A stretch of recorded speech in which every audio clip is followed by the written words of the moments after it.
Hello, I wanted to make another video of the new stereo console that I have. If you remember, the last one was a black one, and I had painted it black, refinished it, fixed all the nicks and dings in it and painted it black, and it looked really good. I mean, it looked better in person than it did on the video. I really liked it. This one you can see here has the original wood finish on it. It's in really pretty good condition. And I like the grill work. This one, somebody had painted it with varnish, and fortunately, I was able to get that varnish off. And as you can see, you can see that it didn't. I managed to do it without messing up the original finish and the stain. So. It really worked out good. I didn't take out any of the scratches or anything because this is just a thin veneer over some particle board. But what I did was I took, and the little dents on the edges that it's gotten over the years.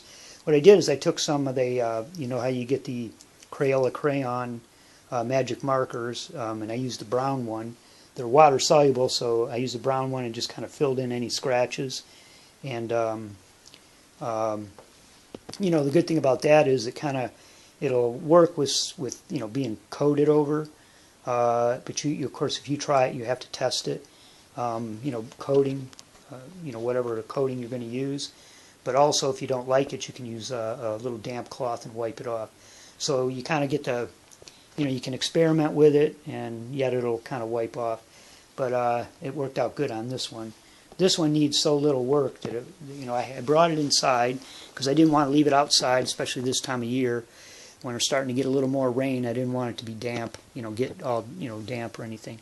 Look, I love the retro design on the doors here, but these slide open, and I got to do a little work on the slides so they don't fall out. Over the years it's kind of worn out, but. You can see you've got a little light switch here, so when you open it up, the light comes on. You can't really see in there because it's all black, but somebody had poked a hole in the back of it to try to fix something. Instead of taking the back cover off, they poked a hole in it. But I'll fix that. That's no problem. This is where the tube stereo will go. So it's going to sit normally flat right here. And I'll show you the tube stereo in a second. But I just think that's so great. I have the legs off. I got it on a dolly, and I'll show you why in a minute. Let me look around here, and you can see in the back I already have the speakers out. The reason it plays. Let me see if I can shine a light. You can see where the speakers went. Let me turn it. I'm trying to do all this by hand here, but it played. There's the bottom of the stereo. It played, and it actually sounded pretty good. So I'm going to leave, and I'll show you the back. Okay, but this is the inside. I should have played it before I took the speakers out. Made a video of it playing.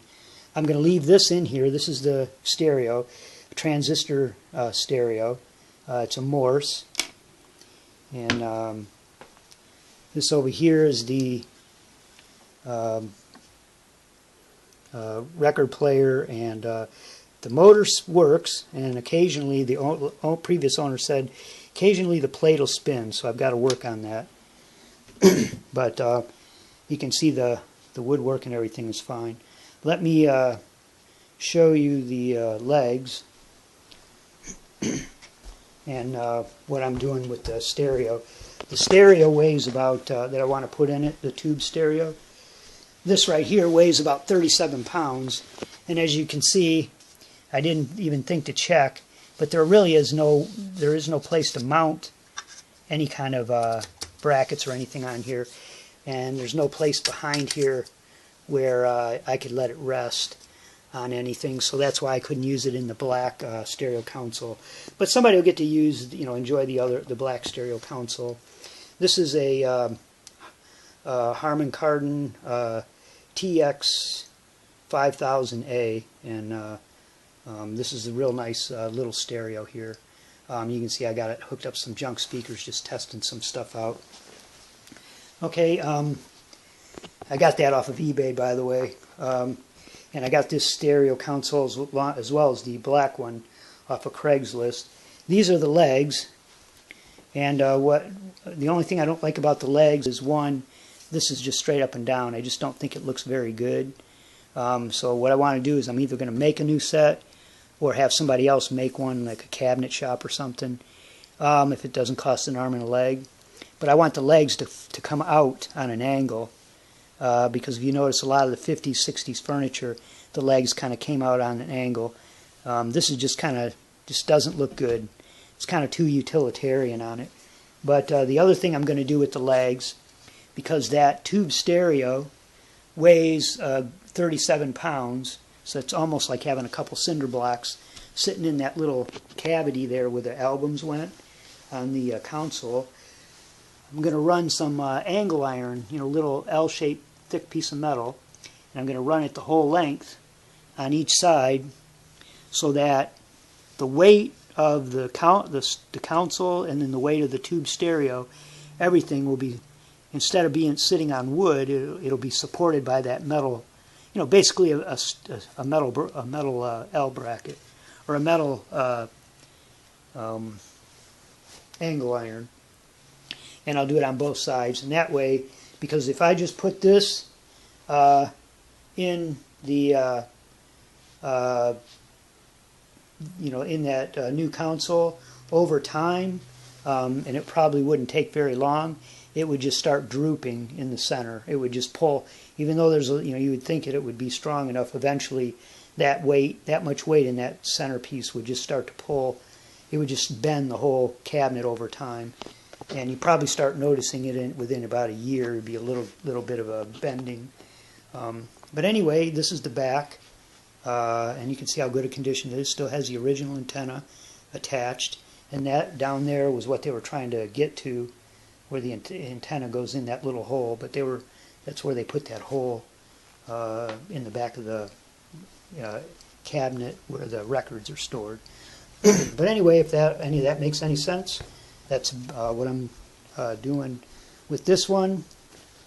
So the tube stereo will work with this one, and then the actual stereo in here, I'm just going to leave everything in there except the speakers. I don't want to modify this in any way. I'll make a new set of legs, so I'll have the old, the old legs if I want to put it back to original restoration.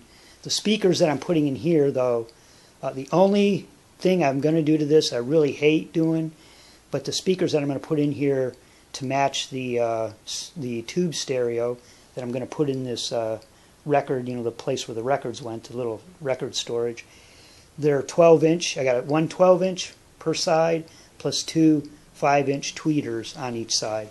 So that the wood that supports it inside the cabinet here, in the back here, I'm going to have to cut. But anyway, you can see through the holes where the old speakers were. I'm going to have to cut some of that wood. That's the only thing I really don't like doing. But anyway, that'll once I get those in there, some of those old tube stereos, consoles, really put out the bass, and just you can feel it. They really carried that low, deep bass. It's not not like floppy bass like you hear a lot of times today, but it was just that low, continuous background, kind of rumble, but it wasn't annoying. And that's, so I can't wait to, that was really great, sounding, and I can't wait to put a vinyl record on there and, just use the tube stereo, have the big woofers that can, push out a lot of air, pump a lot of air, and as I, do some other stuff, I'll make some videos as I move it along.